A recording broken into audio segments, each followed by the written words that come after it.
नमस्कार, शुभ बिहानी खबर बुलेटिन सँगै उपस्थित भइसकेका छौं। यहाँलाई हामी प्रति कुनै सल्लाह सुझाव एवं प्रतिक्रिया छन् भने तलको कमेन्ट बक्समा उल्लेख गर्न नभुल्नुहोला। यदि तपाईले अहिलेसम्म पनि हाम्रो च्यानल सब्स्क्राइब गर्नुभएको छैन भने सब्स्क्राइब गरिदिनुहोला। सँगै रहेको बेल आइकन थिच्दिनुहोला, जसले गर्दा तपाई समक्ष हाम्रा नयाँ अपडेटहरू सजिलै प्राप्त हुनेछन्। दर्शकबिन तपाईले हामीलाई कहाँदेखि हेर्दै अनि सुन्दै हुनुहुन्छ त्यो पनि उल्लेख गरिदिनुहोला। पहिलो पटक हेर्दै हुनुहुन्छ भने फर्स्ट टाइम भनेर कमेन्ट गरिदिनुहोला। रेगुलर रूपमा हामीलाई हेर्दै आउनु भएको छ भने पनि रेगुलर भनेर कमेन्ट गरिदिनुहोला। र अन्त्यमा हाम्रो यो मेहनतका लागि भिडियोमा एक लाइक अवश्य गरिदिनु होला। आउनुहोस् खबर बुलेटिन सुरु गरौं मुख्य खबरका शीर्षकबाट।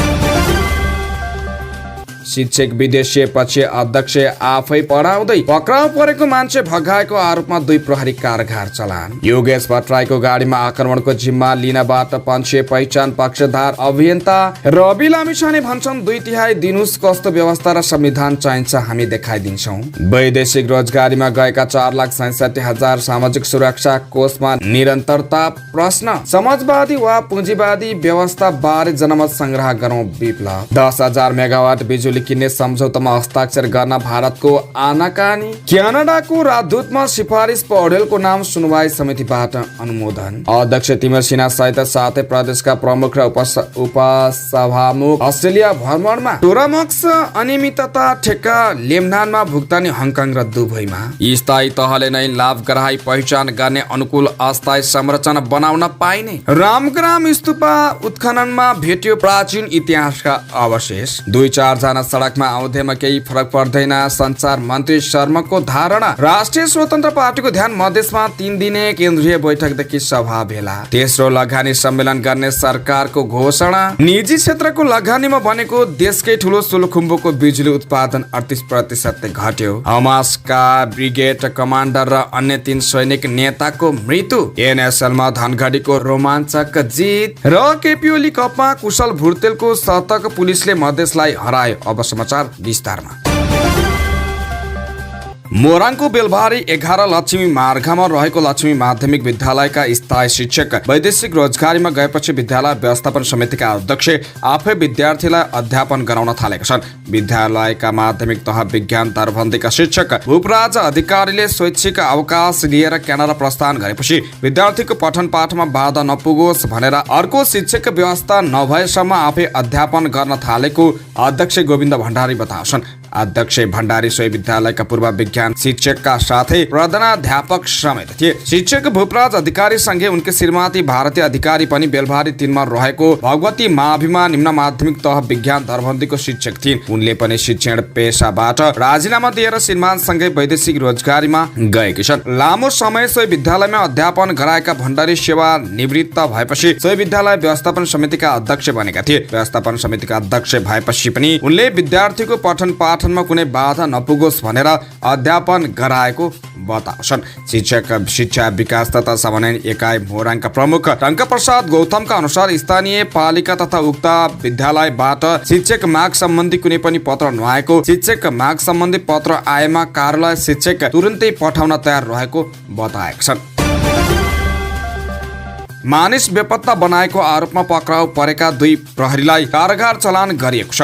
कारगार चलान हुनेमा जिल्ला प्रहरी कार्यालय रसुवामा कार्यरत प्रहरी साहेब निरीक्षक रामविद्या शाह र प्रहरी वरिष्ठ हवलदार जगत नारायण वचाड थारू रहेका छन्। पक्राउ गरिएको व्यक्ति जिल्ला स्तरमा ल्याउने क्रममा थुनामा एक नागरिक बीच बाटोमै गायब गराएको आरोप उनीहरूमाथि लागेको छ। मानिस कुटपिट गर्ने गोसाईकुण्डा गाउँपालिका 1 थुमनका अन्दाजी 42 वर्षीय काले भन्ने छिरिङ तामाङलाई थुमनबाट प्रहरी नियन्त्रणमा लिए जिल्ला प्रहरी धुन्चे ल्याउँदै गर्दा रोङ्गा दोभानको नजिक उत्तरतर्फको भिरबाट बेपत्ता बनाएको आरोपमा सुरक्षाकर्मी 2 पक्राउ परेका थिए। सुरक्षा संयन्त्र नअपनाई पक्राउ गरिएका नागरिक बाटोमा बेपत्ता पारेको अभियोगमा जिल्ला प्रहरी वकिल कार्यालय मार्फत दायर भएको सो मुद्दामा पछि ठहरे बमोजिम हुने गरी हाललाई धरोटी सहित तारिखमा छड्ने रसुवा जिल्ला अदालतबाट आदेश जारी भएकोमा तोकिएको जनही 6,50,000 रुपियाँ धरोटी राख्न नसक्दा ती 2 प्रहरी कारगार चलान भएका हुन्। यस्तै मानिस बेपत्ता बनाउने कार्यमा सहयोग एवं संलग्न भएको आरोपमा पक्राउ परेका गोसाईकुण्डा गाउँपालिका 1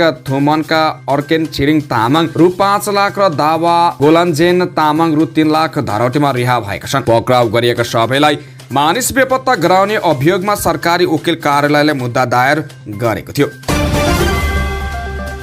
आइतबार दिनभर पहिचान पक्षधार समूहले एमाले सचिव योगेश भट्टराईको उपस्थितिमा भएको कार्यक्रम स्थल बाहिर विरोध गरेको थियो। भट्टराईको घर अगाडि पनि पहिचान पक्षधारले प्रदर्शन गरेका थिए। केही समय पहिचान पक्षधार समूहका कार्यकर्ता र एमाले कार्यकर्ता बीच विवाद पनि भएको थियो। सचिव भट्टराई विरुद्ध उत्रिएको समूहले सवारीमाथि आक्रमण गरेको एमालेको दाबी छ। तर पहिचान पक्षधारले सवारी तोडफोड घटनाको जिम्मा नलिने बताएका छन्। पहिचानको आन्दोलन नेतृत्वकर्ता मध्येको एक किराँत याकथुङ चुम्लुङकी संघीय महासचिव निरन्ती तुम्बापोले तोडफोडको जिम्मेवारी पहिचान पक्षधारले नलिने बताएका छन्। कोशीको पक्षमा बोलेका कारण उहाँको योगेश भट्टराईको विरोध गरिरहेका छौँ। योगेश भट्टराई पूर्व मन्त्री तिलकुमार मेनाङ्बे र सांसद उर्मिला थेबेको उपस्थितिमा हिजो कार्यक्रम गर्ने भनेपछि हामीले त्यो समयमा विरोध गर्छौं भनेर जानकारी दिएर विज्ञप्ति जारी गरेका थियौं। उनले भनिन्, तर आन्दोलनलाई व्यवस्था गरेर कार्यक्रमका लागि जोडबल गर्दा शान्तिपूर्ण तरिकाले कुण सभा र नाराबाजी गरेको हो। नाराबाजी गर्दा सामान्य घम्साघम्सी भयो। भट्टराई सभा र गाडीमाथि पहिचान पक्षधारले आक्रमण नगरेको उनको दाबी छ। तुम्बापोले भनिन्, उहाँले आरोप लगाउन सक्नुहुन्छ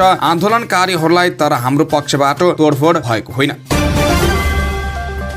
राष्ट्र, राष्ट्रियता, धर्म, संस्कृति र नागरिक बचाउ महाअभियान नेपालको आन्दोलन शिथिल बन्न पुगेको छ। बिहिबार राजधानीको बलको क्षेत्रमा प्रदर्शन गरेपछि हौसिएका अभियानका संयोजक दुर्गा परसाईले आन्दोलन निरन्तर हुने भनेपछि जनताको साथ नदेखिएको हो। परसाईको अराजक अभिव्यक्ति पछि शुक्रबार प्रशासनले तीनकुने क्षेत्रमा प्रदर्शन गर्न रोक लगाएको थियो भने शुक्रबार पनि जिल्लाहरूबाट ल्याइएका लघुवित्त पीडितहरूको मात्रै सहभागितामा कार्यक्रम गरिएको थियो। आइतबार भने भक्तपुरको दरबार क्षेत्रमा तय भएको कार्यक्रम नै स्थगित गरिएको छ। अभियानको शनिबार बसेको केन्द्रीय समिति बैठकले दरबार क्षेत्रमा गरिने भनिएको कार्यक्रम अर्को सूचना प्रकाशित नभएसम्मका लागि स्थगित गरिएको अभियानले जनाएको छ। यसको सट्टामा आइतबार सांस्कृतिक कार्यक्रम हुनेछ। त्यसको सट्टामा आइतबार सांस्कृतिक कार्यक्रम भएको छ, जस अनुसार बिहान 11 बजेदेखि कलङ्की चोक, बालाजु बीज मल र रत्न पार्कमा कार्यक्रम भएको हो। राष्ट्रिय स्वतन्त्र पार्टीका सभापति रवि लामिछानेले आफूलाई गणतन्त्रवादी कि राजावादी भन्दै प्रश्न उठाउनेहरू धेरै रहेको बताएका छन्। वादीको पछाडि लाग्न जनमत बाँडिने भएकाले आफूहरूको पहिलो लक्ष्य भ्रष्टाचारको सफाई भएको उनको भनाइ छ। सप्तरीमा आयोजित पार्टीको सभालाई सम्बोधन गर्दै उनले अहिले भएको व्यवस्थामा कैयौं यसका प्रावधानहरूमा विमत रहँदै पनि जनताको अवस्था फेर्न सकिन्छ। यही अवस्था भित्रै रहेर आफ्नो अभियान सुरु गरेको बताए। उनले भने, हामीलाई 2/3 दिन कस्तो व्यवस्था चाहिन्छ, कस्तो संविधान चाहिन्छ हामी देखाइदिन्छौँ, कस्तो नीति चाहिन्छ हामी भन्न सक्छौँ, तर त्यसलाई द्वन्द्वमा फर्काउँदैनौँ। एउटा पनि जनताको हातमा सानो चोट नलागी परिवर्तन ल्याउन सकिन्छ। त्यसैका लागि हामी लागि परेका हौँ। हामीलाई भोक लागेको छ, हालै खान सकिँदैन। घाँस खानुपर्छ। पहिलो घाँस भ्रष्टाचारीको उठीवास हो। सामाजिक सुरक्षा कोषमा वैदेशिक रोजगारीमा जानेको संख्या 4.5 लाख नागेको छ। कोषको शुक्रबारसम्मको तथ्याङ्क अनुसार अहिलेसम्म 4,67,622 जना नेपाली वैदेशिक रोजगारीकै क्रममा सामाजिक सुरक्षा कोषमा आबद्ध भएका छन्। सामाजिक सुरक्षा कोषले 8 चैत्र 2079 मा वैदेशिक रोजगारीमा रहेका तथा विदेशमा स्वरोजगारमा रहेका नेपालीलाई सामाजिक सुरक्षा योजनामा सहभागी गराएको थियो। प्रधानमन्त्री पुष्पकमल दाहाल प्रचण्डले इजरायलमा रहेकी मन्जु थपलियालाई सामाजिक सुरक्षा कोषको हस्तान्तरण गर्दै यो योजनाको शुभारम्भ गरेका थिए। कोषका अनुसार वैदेशिक रोजगारी मार्फत श्रम स्वीकृति लिएर जानेको हकमा निरन्तरता कम देखिएको छ, तर वैदेशिक रोजगारीमा रही विदेशबाट योगदान गर्नेको हकमा भने 90% को निरन्तरता रहेको कोषले जनाएको छ। कोषका सहप्रवक्ता रोहित रेग्मीका अनुसार नेपालबाट स्वयं स्वीकृति लिनेको हकमा कोषमा आबद्धता अनिवार्य गरिएको छ, जसले गर्दा सहभागिता संख्या उत्साहजनक देखिएको हो, तर कोषमा निरन्तर योगदानको प्रश्न अझै पनि रहेको उनी बताउँछन्। पुनर्निर्माण सम्पन्न भइरहेको ऐतिहासिक सम्पदा काष्ठमण्डप सर्वसाधारणका लागि कहिले खुल्ला गर्ने विषय अझै अन्यल नै छ। विक्रमसम्म 2072 वैशाख 12 को भूकम्पले पूर्ण रूपमा क्षति भएको उक्त सम्पदाको पुनर्निर्माण सम्पन्न गरी काष्ठमण्डप पुनर्निर्माण समितिले गत असोज 15 गते नै काठमाडौँ महानगरपालिकालाई कार्य सम्पन्न प्रतिवेदन बुझाइसकेको छ। महानगरको सम्पदा तथा पर्यटन विभागका प्रमुख अर्चना श्रेष्ठ साक्यका अनुसार पुनर्निर्माण समितिले बुझाएको प्रतिवेदन अहिले सम्पदा विज्ञ सहितको टोलीले अध्ययन गर्ने काम भइरहेको छ। प्रतिवेदन अध्ययन सकेसँगै उक्त सम्पदा सर्वसाधारणका लागि कहिले खुला गर्ने भन्ने विषय यकिन हुन्छ।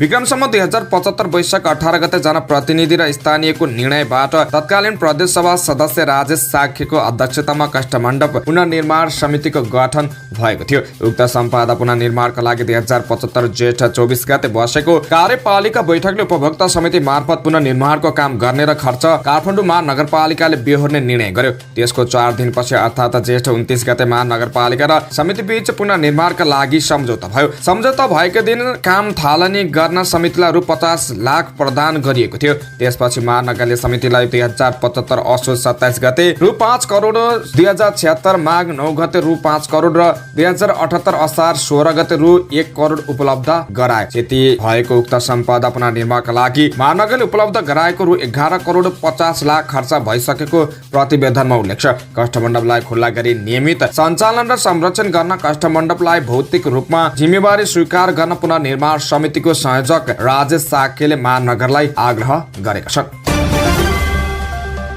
नेकपा महासचिव नेत्र विक्रम चन्द विप्लवले जनताले समाजवाद चाहन्छन् कि पुँजीवाद चाहन्छन् भन्ने विषयमा जनमत संग्रह गर्नुपर्ने प्रस्ताव गरेका छन्। आइतबार माडी गाउँपालिका 2 रोल्पा घरती गाउँमा पार्टीको कार्यक्रममा बोल्दै उनले पञ्चायतले समेत जनमत संग्रह गरेको अवस्थामा जनताको मताधिकारलाई रोक्न नमिल्ने उनको भनाइ थियो। जनताले समाजवाद चाहन्छन् कि अहिलेको पुँजीवाद व्यवस्था चाहन्छन्, त्यसबारे जनमत गरौँ। हामी समाजवादको पक्षमा लड्छौँ। यही व्यवस्थालाई भोट दिन्छन् भने हामी मान्छौँ, तर देश पुरै कंगाल हुँदै जाने, ध्वस्त हुँदै जाने, निकास पनि दिन नमान्ने हाम्रो विरोधी तत्त्वहरूले टाउको उठाउने, देश छिन्न भिन्न हुने अवस्थामा चुप लागेर बस्न हुँदैन उनले भने। देश त अब राजतन्त्रमा फर्कन नसक्ने निष्कर्ष निकाल्दै उनले अहिलेको व्यवस्था पनि फाल्नु पर्ने बताएका छन्।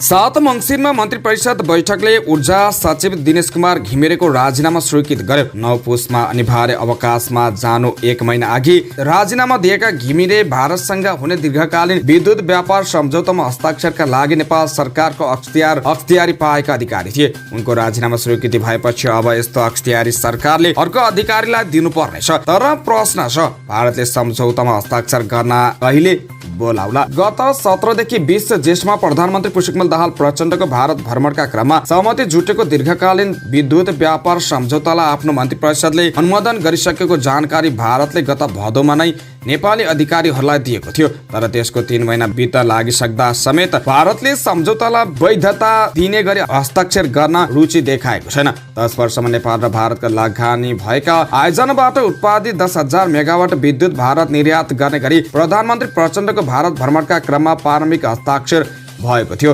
संयुक्त पत्रकार महासंघका संयुक्त पत्रकार सम्मेलनमा भारतीय प्रधानमन्त्री नरेन्द्र मोदीले प्रधानमन्त्री प्रचण्ड र आफूले दुई सम्बन्धलाई सुपरहिट बनाउन महत्त्वपूर्ण निर्णय लिएको भन्दै भनेका थिए। भारत र नेपाल बीचमा long term power trade agreement भएको छ। 10 वर्षमा नेपालबाट 10,000 मेगावाट बिजुली आयात गर्ने लक्ष्य राखेका छौँ। सोही सम्झौतालाई प्रधानमन्त्री प्रचण्डले आफ्नो भारत भ्रमणको महत्त्वपूर्ण उपलब्धिको रूपमा चर्चा गर्दै आएका छन्।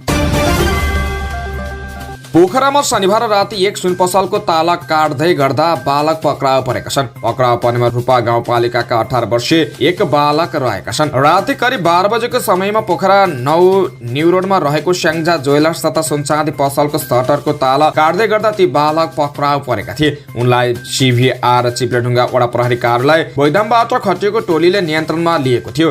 ती बालकबाट 2 थान एक्सा ब्लेड र 1 थान काटिसकेको ताला सहित नियन्त्रणमा लिएको जिल्ला प्रहरी कार्यालय काशीका सूचना अधिकारी श्रवण कुमार विकले जानकारी दिए। चोरी उद्योग मुद्दामा उनलाई अनुसन्धान गरिरहेको प्रहरीको भनाइ छ।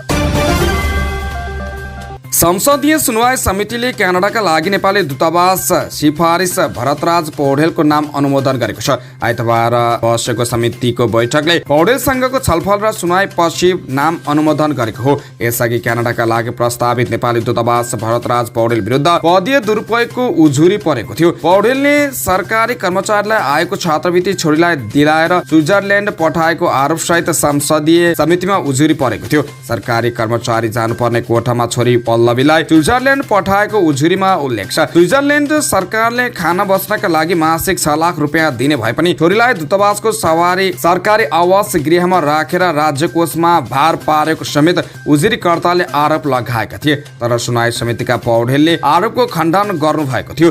मन्त्री परिषदको बैठकले गएको कार्तिक 3 गते परराष्ट्र मन्त्रालयका सचिव पौडेललाई क्यानाडाका लागि दूतावास सिफारिस गरेको थियो।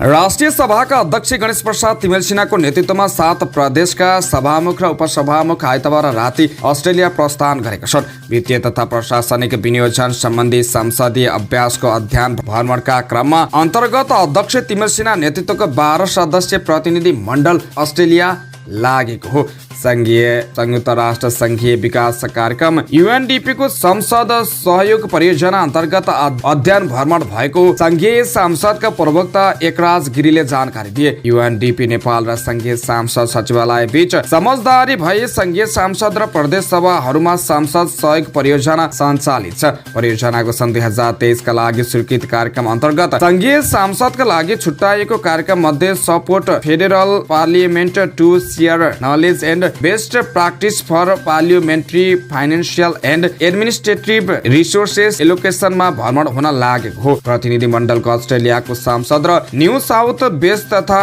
भिक्टोरिया प्रान्तका प्रान्तीय सांसदहरूमा विभिन्न भेटघाट तथा अन्तर्क्रियात्मक कार्यक्रम रहेको छ। प्रधानमन्त्री पुष्पकमल दाहाल प्रचण्डले 21औं शताब्दीको आवश्यकता परिपूर्ति गर्न वैकल्पिक साधन स्रोतको खोजीका लागि विश्वविद्यालयलाई समुदाय स्तरमा विस्तार गर्नु आवश्यक रहेको बताएका छन्। पूर्वाञ्चल विश्वविद्यालय सभाको 37औं सभा बैठकलाई आज बालुवाटारमा सम्बोधन गर्दै उनले समुदाय स्तरमा पहुँच विस्तारका लागि विश्वविद्यालयले अघि सारेको नीति तथा कार्यक्रमको कार्यान्वयनमा देखा परेका बाधा अडचन, नीतिगत तथा कानुनी समस्याको समाधान र ऐनको समयकुल परिमार्जन र संशोधनका लागि सरकारबाट यथोचित सहयोग रहने विश्वास दिलाएका हुन्। विश्वविद्यालय स्थापनाको झण्डै 3 दशकमा उल्लेख्य उपलब्धि हासिल गर्न सफल भएकोमा प्रधानमन्त्रीले बधाई दिए। विश्वविद्यालय स्थापनाका लागि योगदान पुर्याउने र यसको प्राज्ञिक उन्नयन र विकासमा सहयोग प्रदान गर्ने सबैलाई धन्यवाद व्यक्त गर्दछु। आगामी दिनमा उच्च शिक्षाको गुणस्तर कायम गर्दै विश्वविद्यालयको संस्थागत सुधारका लागि समर्पित हुन सबैलाई प्रेरणा र उत्साह प्राप्त हुने विश्वास समेत व्यक्त गर्दछु, प्रधानमन्त्री प्रचण्डले भने। विश्वविद्यालयको उपकुलपतिले प्रस्तुत गर्नुभएको चालु आर्थिक वर्षको नीति तथा कार्यक्रम एवं रजिस्ट्रारबाट प्रस्तुत बजेटले विश्वविद्यालयको समग्र शैक्षिक भौतिक प्रगतिका साथै विकास र विस्तारमा समेत सघाउ पुग्ने प्रधानमन्त्रीको भनाइ छ। नेपाल दूरसञ्चार प्राधिकरणले टेरामक्स प्रणाली खरिदपछि भुक्तानीका क्रममा ठेक्का सम्झौतामा उल्लेख भएको भन्दा अर्कै देशमा भुक्तानी गरेको फेला परेको छ। प्राधिकरणले टेन्डरका क्रममा उल्लेखित देश र त्यहाँ स्थित कम्पनीको खातामा रकम भुक्तानी गर्नुपर्नेमा करका मामिलामा उद्धार ट्याक्स हेभन मुलुकहरूमा रकम भुक्तानी गरेको प्रमाण फेला परेको हो। नेपाल दूरसञ्चार प्राधिकरण र लेबनानको भर्नाइज सोल्युसन्स नामक कम्पनी बीच टेरामक्स प्रणाली खरिदको सम्झौता भएको थियो। सम्झौताको बुधा नम्बर 4224 मा रकम भुक्तानी लेबनानको विरुद्धमा रहेको बैंकमा गर्ने लेबनान संयुक्त राष्ट्र संघको सुरक्षा परिषदको च्याप्टर 7 अनुसार प्रतिबन्धमा परेको मुलुक हो, जोसँग व्यापारिक कारोबार गर्न प्रतिबन्ध छ। नेपाल संयुक्त राष्ट्र संघको सदस्य भएकाले भुक्तानीमा अप्ठ्यारो हुने भएपछि भेनाइजले साइप्रसमा समेत त्यही नामको कम्पनीमा भुक्तानीको खाता सम्बन्धी विवरण ठेक्का सम्झौताको कागजातमा थपेको थियो। सम्झौता पत्रको पेज नम्बर 20 को पाना हेरफेरका क्रममा साइप्रसको पाना थपिएकामा आप समेत लगाइएको छैन। 33.77 मिलियन अमेरिकी डलर बराबरको सम्झौता पत्रमा हार्डवेयरको रकम अन्तर्राष्ट्रिय रूपमा अनि सफ्टवेयर र मर्मतको रकम भरे नेपालमा नै भुक्तानी हुने भनी दुवै पक्षले सहमति गरेका छन्। भूकम्प प्रभावित जाजरकोटा रुकुम पश्चिममा स्थानीय तहले नै लाभग्राही पहिचान गर्ने भएको छ। साथै प्रभावितहरूले अस्थायी आवास बनाउँदा आफ्ना आवश्यकता अनुसार बनाउन सक्ने भएका छन्। सरकारले 17 कार्तिकमा भएको भूकम्पका कारण जाजरकोटा रुकुम पश्चिममा निजी आवास पूर्ण रूपमा क्षति भएका वा आंशिक रूपमा क्षति भए पनि बसोबास गर्न योग्य नरहेको परिवारलाई अस्थायी आवास बनाउन 50,000 दिने निर्णय गरेको छ। भूकम्प प्रभावित घर परिवारलाई अस्थायी आवास निर्माण अनुदान कार्यविधिमा प्रभावितले सो घोषणा सहित निवेदन दिने र स्थानीय विपद जोखिम न्यूनीकरण समितिले पहिचान र सिफारिस गरेपछि जिल्लाले स्वीकृति गरेपछि लाभग्राही कायम हुने व्यवस्था छ। तर यो प्रक्रिया लामो भएको गुनासो आएपछि राष्ट्रिय विपद जोखिम न्यूनीकरण तथा व्यवस्थापन प्राधिकरणको आइतबार बसेको बैठकले कार्यविधि संशोधन गर्ने निर्णय गरेको छ। चिकित्सा शिक्षा सुधारका अभियन्ता प्राज्ञ डाक्टर गोविन्द केसीले स्वास्थ्य तथा जनसङ्ख्या मन्त्री मोहन बहादुर बस्नेतलाई तत्काल पदमुक्त गर्न माग गरेका छन्। उनले आइतबार विज्ञप्ति जारी गर्दै मन्त्री बस्नेतलाई माफियाको नाइके भएको आरोप लगाएका छन् र पदमा बसिरहनु लोकतान्त्रिक मूल्य मान्यताको बर्खिलाफ भएको भन्दै तत्काल पदमुक्त गर्न माग गरेका हुन्। मापदण्ड नपुगेका र विगतमा ऐन विपरीत सञ्चालन गरेका शिक्षालयहरूलाई दण्डित गर्नुको साटो ऐन विपरीत सम्बन्धन दिलाउन सम्बन्धित सरकारी निकायहरूलाई दबाब दिनु गैर कानुनी र खेतपूर्ण कार्य हो। डाक्टर केसीले भनेका छन्, यसले के प्रमाणित गर्छ भने देउवा र प्रचण्ड जीका स्वास्थ्य मन्त्री माफियाहरूका नायकी हुन् र उनी मन्त्री पदमा रहिरहनु लोकतान्त्रिक मूल्य मान्यताको बर्खिलाफ हो। निजलाई तत्काल पदमुक्त गरियोस्। यस्तै मन्त्री बस्नेतले मर्यादा विपरीतका क्रियाकलाप गरिए आइरहेको आरोप डाक्टर केसीले लगाएका छन्। स्वास्थ्य मन्त्रीको पद सम्हालेदेखि नै माफियाहरूको पक्षमा नग्न रूपमा नै वकालत गर्दै आइरहेका छन् र सम्बन्धित सरकारी निकायलाई खुल्ला रूपमा दबाव र धम्की दिइरहेका छन् डाक्टर केसीले भनेका छन्। यस्तै स्वास्थ्य मन्त्री डाक्टर बस्नेतसँग स्वास्थ्य सम्बन्धी ज्ञान अनुभव नभएको र उनले जान्ने प्रयास समेत नगरेको आरोप डाक्टर केसीको रहेको छ। केसीलाई स्वास्थ्य मन्त्री बनाएर प्रचण्ड र देउवा स्वास्थ्य मन्त्रालय जस्तो संवेदनशील संस्थाको थप भ्रष्टीकरण गरी जनताको स्वास्थ्यमा खेलवाड गरेको आरोप लगाउँदै केसीले भनेका छन्, यो राजनीतिक तथा सामाजिक अपराध हो। नवलपरासी बर्दाघाट सुस्ता पश्चिम नवलपरासीको रामग्रास स्तूपको उत्खननमा पुरातत्व अवशेषहरू भेटिएका छन्। रामग्राम नगरपालिका 7 को उजनीमा रहेको रामग्राम स्तूप क्षेत्रमा उत्खनन गर्दा त्यहाँ प्राचीन कालका संरचना भेटिएको हो। लुम्बिनी विकास कोषले रामग्राम नगरपालिकाको सहकारीमा हिजो पत्रकार सम्मेलन गरेर उत्खननमा भेटिएका प्रमाणका बारेमा जानकारी गराएको छ। नोभेम्बर 1 तारिकदेखि सुरु भएको उत्खननमा प्राचीन कालका बिहारका विभिन्न इँटाका पर्खालहरू र पोखरी फेला परेको संयुक्त राष्ट्र संघीय शैक्षिक विज्ञान तथा सांस्कृतिक संगठन युनेस्को सल्लाहकार तथा दुरहाम युनिभर्सिटीको प्रोफेसर रविन कनिमले बताएका छन्। सरकारका प्रवक्ता एवं सञ्चार तथा सूचना प्रविधि मन्त्री रेखा शर्माले राजवादी सक्रिय देखिए पनि व्यवस्थामाथि कुनै खतरा नभएको बताएका छन्। यदि व्यवस्थामाथि खतरा नै उत्पन्न हुने स्थिति आए सम्पूर्ण गणतन्त्रवादी शक्तिहरू एकजुट भएर प्रतिकार गरिने उनले चेतावनी दिन्। हिजो माओवादी जनयुद्धको तागत सहित 80% मानिस सडकमा आउँदा त बल्ल तल गणतन्त्र आएको स्मरण गर्दै उनले 2-4 जना मानिस सडकमा आएर फरक नपर्ने बताएका छन्। हिजो माओवादी जनयुद्धको तागतमा 80% मानिस सडकमा आएका थिए। त्यति हुँदा त बल्ल तल गणतन्त्र स्थापित भयो भने 2-4 जना मानिस सडकमा आउँदैमा केही फरक पर्दैन। पत्रकारहरूसँग कुराकानी गर्दै उनले भनिन्, राज्य सञ्चालनमा केही कमी कमजोरी भए पनि उल्टो बाटोमा त्यसको असर पर्न सक्थ्यो वा जनता सडकमा आउने वातावरण बन्थ्यो होला। तर राजतन्त्र नभोगेका युवाहरूलाई सडक आन्दोलनले केही प्रभाव पार्ला, तर शाही काल भोगेका मानिस कन्भिन्स हुने अवस्था छैन। यस्तै गणतन्त्र र राजतन्त्रको भेदबारे विद्यालयको पाठ्य पुस्तकमा समेट्न नसक्दा पनि समस्या देखिएको उनको बुझाइ छ। नेपाल नर्सिङ परिषदले 34औं नर्सको नाम दर्ता लाइसेन्स परीक्षाको नतिजा सार्वजनिक गरेको छ, जसमा 80% भन्दा बढी नर्स फेल भएका छन्। शनिबार लिएको स्टाफ नर्स पीसीएल नर्सिङ तर्फको लाइसेन्स परीक्षाको नतिजाले नर्सिङ पढाइको गुणस्तरमा प्रश्न चिन्ह खडा गरेको छ। परीक्षा समितिकी प्रवक्ता शकुन्तला प्रजापतिका अनुसार पीसीएल नर्सिङ तर्फ कुल 1270 जना सहभागी भएका मध्ये 246 जना अर्थात् 19.34% मात्र पास भएका छन्। यस्तै शनिबार नै लिएको पीएलसी नर्सिङ तर्फको लाइसेन्स परीक्षामा पनि आधा भन्दा बढी फेल भएका छन्। बीएससी नर्सिङमा कुल सहभागी 414 जना मध्ये 203 जना 49.03% उत्तीर्ण भएका छन्। पीसीएल तर्फको परीक्षामा किन यति धेरै फेल भए? पहिलादेखि पास हुन नसकेको ग्रुप बढी थिए। अहिलेका प्रेसका विद्यार्थीहरू होइनन्। प्रजापतिले भनिन् पीसीएल पनि नेपालमा मात्रै ग्रुप हुन् जो पहिलादेखि पास गर्न नसकेको ग्रुप सहभागी भएकाले अहिलेको परीक्षा कमजोर देखिएको हो। यस्तै बीएससी नर्सिङमा पनि पहिलादेखि नै फेल भएका विद्यार्थीहरू सहभागी भएकाले पनि परीक्षा नतिजा राम्रो नदेखिएको प्रजापतिले बताएका छन्।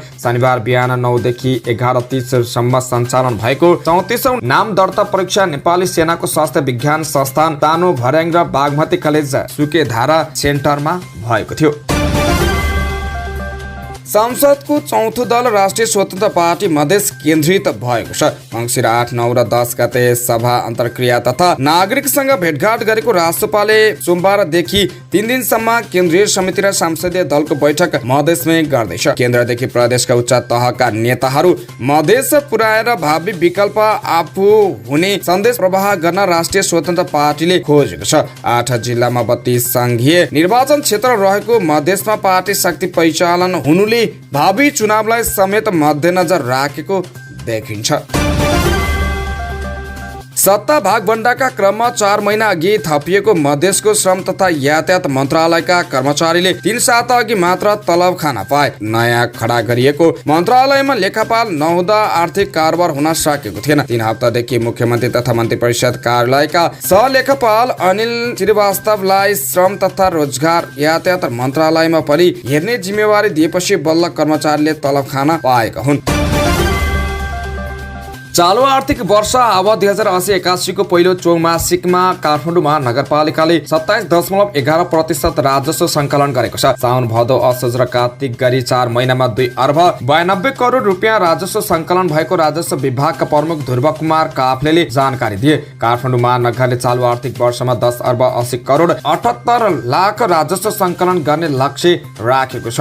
गएको वर्ष यस अवधिमा 26.49% राजस्व उठेको थियो। यस वर्ष 10 अर्ब 41 करोड 95 लाख 49 हजार रुपियाँ लक्ष्य राखेकोमा 2 अर्ब 75 करोड 98 लाख रुपियाँ सङ्कलन भएको थियो। प्रशासनिक सेवा शुल्कमा लक्ष्यको सबैभन्दा धेरै 147% धेरै रकम सङ्कलन भएको छ। यसमा 20 लाख रुपियाँ वार्षिक लक्ष्य राखिएकोमा 29 लाख 40 हजार उठेको हो। 1 अर्ब 50 करोड लक्ष्य राखिएको सम्पत्ति करमा 41 करोड 86 लाख रुपियाँ अर्थात् 27.91% राजस्व सङ्कलन भएको छ। गत वर्ष यस शीर्षकमा 1 अर्ब लक्ष्य राखिएकोमा पहिलो चौमासमा 52 करोड 47 लाख रुपियाँ अर्थात् 52.48% राजस्व उठेको थियो। यस वर्ष 2 अर्ब 66 करोड लक्ष्य राखिएको घर बहाल करमा 81 करोड 92 लाख अर्थात् 30.80% राजस्व सङ्कलन भएको छ। यही शीर्षकमा गएको वर्ष 2 अर्ब लक्ष्य राखिएकोमा 40% अर्थात् 78 करोड 37 लाख सङ्कलन भएको थियो। सरकारले तेस्रो लगानी सम्मेलन आयोजना गर्ने भएको छ। आगामी वैशाख 9 र 10 गते काठमाडौँमा लगानी सम्मेलन गर्ने गरी तयारी भइरहेको अर्थमन्त्री डाक्टर प्रकाश शरण महतले जानकारी दिए। लगानी सम्मेलनका लागि अर्थ मन्त्रीको संयोजकत्वमा निर्देशक समिति छ। उक्त निर्देशक समितिको पहिलो बैठक हिजो बसेको हो। समितिको बैठकपछि अर्थमन्त्री डाक्टर महतले लगानी सम्मेलन आयोजना हुने बारे जानकारी दिएका थिए। लगानी सम्मेलनका लागि तयारी थालिएको छ। यो लगानी सम्मेलनमा विदेशी लगानीको मात्र कुरा होइन, नेपाली लगानीकर्ता र गैर आवासीय लगानीकर्तालाई पनि सँगसँगै लैजाने हो। लगानी सम्मेलन बारे विदेशी राजदूतावासलाई परिचालन गरिनेछ। अर्थमन्त्री डाक्टर महतले भने लगानी सम्मेलन आयोजना गर्नका लागि मुख्य सचिवको नेतृत्वमा कार्यान्वयन समिति, उद्योग वाणिज्य तथा आपूर्ति मन्त्रालयका सचिवको नेतृत्वमा प्राविधिक समिति छ। तेस्रो लगानी सम्मेलनको सचिवालय लगानी बोर्डको कार्यालयमा रहने जनाएको छ। सोलुखुम्बुको पाञ्चनमा सञ्चालित निजी क्षेत्रको लगानीमा बनेको देशकै ठुलो सोलुखोला दूध कोशी जलविद्युत आयोजनाको बिजुली उत्पादन 38% घटेको छ। साहस ऊर्जा कम्पनी लिमिटेडद्वारा प्रवर्धित 86 मेगावाटको आयोजनाले हिउँद लागेसँगै पानी कम हुँदा बिजुली उत्पादन घटेको हो। सोलुखुम्बुमा पर्याप्त पानी हुँदा 90 मेगावाटसम्म बिजुली उत्पादन गरेको यो आयोजनाले अहिले घटाएर 50-60 मेगावाटमा झारेको कम्पनीका प्रशासन प्रमुख दिलबहादुर राणा भाटले जानकारी दिनुभयो। उहाँका अनुसार हिउँदमा पानीको सतह घट्ने भएकाले बिजुली उत्पादन नियमित ओह्रालो लागेको हो। पानी घट्ने भएकाले हिउँदको समयमा आयोजनाको बिजुली उत्पादन 90 मेगावाटबाट घटेर 30 मेगावाटसम्म आइपुग्ने अनुमान छ। एनआइएमबी बैंकको झन्डै 13 अर्ब रुपियाँको लगानीमा 6 वर्ष लगाएर निर्माण सम्पन्न गरी गएको फागुन 17 गतेदेखि यो आयोजनाले व्यावसायिक उत्पादन सुरु गरेको थियो। आयोजनामा 30.1 मेगावाटका 3वटा जेनेरेटर रहेको छन्। सुदूरपश्चिम कुण्डा नगरपालिका 11 मा रहेको सोलु खोलाको पानी 4679 मिटर लामो सुरु मार्ग र 1968 मिटर लम्बाइको पाइपलाइन मार्फत फुलुङ दुधकोशी 3 मकै बेसीमा खसालेर 86 मेगावाट बिजुली उत्पादन गरिएको हो। विद्युत गृहदेखि लम्बानेसम्म 13 किलोमिटर ग्रिड निर्माण गरी 132 केबी प्रसारण लाइनमा जोडेको आयोजनाले जनाएको छ।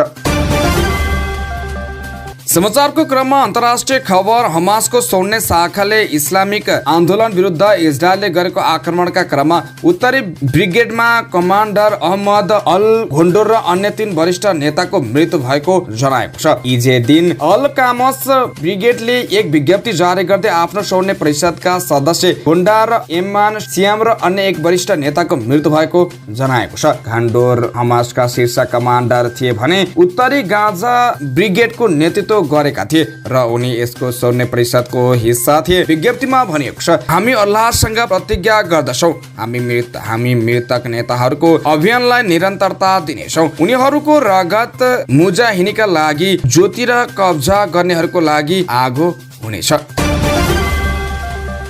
समाचारको क्रममा खेल खबर। नेपाल सुपर लिग NSL मा धनगढी FC ले नवप्रवेशी टोली वीरगञ्ज युनाइटेडलाई हराएको छ। आइतबार त्रिपुरेश्वरको दशरथ रङ्गशालामा भएको खेलमा धनगढीले वीरगञ्जलाई 2-1 गोलले हराएको हो। धनगढीका लागि फोडे फोफाना र अहमद हिजादीले गोल गरे भने वीरगञ्जका हान्स कोवोफीले 1 गोल फर्काएका थिए। 1-1 गोलको बराबरीमा रहेको खेलको 90 मिनेटमा गोल गरेपछि धनगढी विजयी भयो। धनगढी गएको संस्करणको उपविजेता हो। गएको शुक्रबारदेखि सुरु भएको NSL मा साबिक विजेता Kathmandu Rayzrs, Lalitpur City FC र पोखरा थन्डर्सले विजय सुरुवात गरेका छन्। NSL को दोष स्मरणमा नै 9 वटा टोली सहभागी हुनेछन्। पोखरामा चलिरहेको KP Oli cup T20 cricket प्रतियोगितामा नेपाल पुलिस क्लबले मध्य प्रदेशलाई हराएको छ। आइतबार भएको खेलमा पुलिसले मधेसलाई 57 रनले हरायो। पुलिसले दिएको 176 रनको लक्ष्य पछ्याएको मधेस 18 ओभर 2 बलमा 118 रनमा अल आउट भयो। मधेसका रूपेश सिंहले सर्वाधिक 90 रन बनाए। यस्तै इमरान शेखले 22 रन जोडे। बलिङ तर्फ पुलिसका करण केसी, सागर ढकाल, रसिद खान र ललित राजवंशीले समान 2 विकेट लिएका थिए। यसअघि पोखरा रङ्गशालामा टस जितेर ब्याटिङ गरेको पुलिसले निर्धारित 20 ओभरमा 5 विकेट गुमाएर 175 रन बनाए। पुलिसका कुशल भुर्तेलले शतक बनाए। उनी 57 बलमा 7 छक्का र 8 चौकाको मद्दतमा 102 रन बनाएर आउट भए। कुशल भुर्तेल केपी ओली कपमा शतक बनाउने पहिलो खेलाडी बनेका छन्। बलिङ तर्फ मधेसका विशाल पटेल र विशाल सुमलिङले समान 2 विकेट लिएका थिए।